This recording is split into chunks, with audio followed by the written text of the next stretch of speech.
Studying poetry. During your English course, you need to read poems and understand them. In addition, you need to be able to give a brief analysis of the poems in order to get a better understanding of what the author wants to tell his or her readers. Where do you begin? Ask the following questions in order to get a better understanding of what the poem is about. Before we consider the questions you can ask to better understand the poem, I will give you some advice when you start reading poetry. Read a poem with a pencil in your hand. React to it and get involved with it. Circle important or repeated words.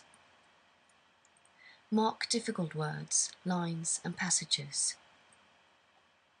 And finally, read through the poem several times, both silently and aloud. First things first. Consider the title of the poem carefully. What does it promise? What is this poem about? Who is talking, and to whom? What is the author's attitude toward what he or she presents in the poem? Is the attitude serious, ironic, satiric, angry, humorous, or detached? Now, let us consider sound.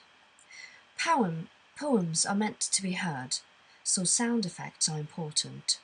Rhyme, repetition, and alliteration, meaning bokstavrim, are the most important sound effects used in poetry.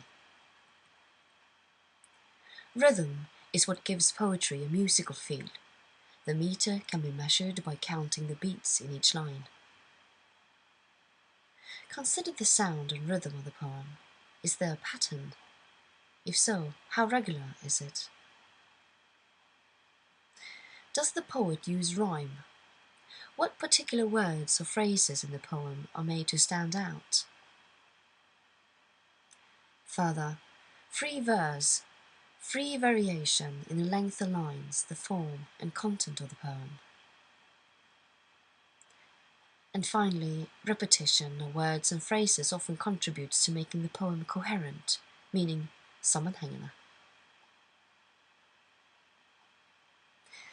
Moving on to structure. Are there divisions within the poem? Divisions marked by stanzas, meaning vers?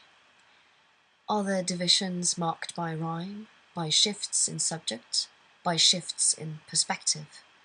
How do these parts relate to each other?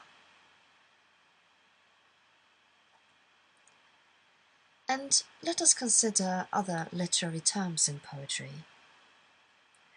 Metaphors, similes, and symbols are used to create images in our minds. They appeal to our senses. A metaphor compares two things without using the words like or as. It gives the quality of one thing to something that is quite different. Let us look at an example. The winter wind is a wolf howling at the door. A simile compares two things by using the words like or as. My love is like a red, red rose. And a symbol has a fixed meaning. A heart usually means love, and a dove usually means peace. When studying poetry, you also need to consider the word choice. Are there any consistent patterns of words? Are there several references to flowers or water, or politics or religion in the poem?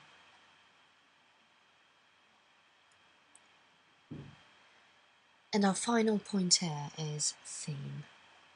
Ask about the poem. What does it do? What does it say? What is its purpose?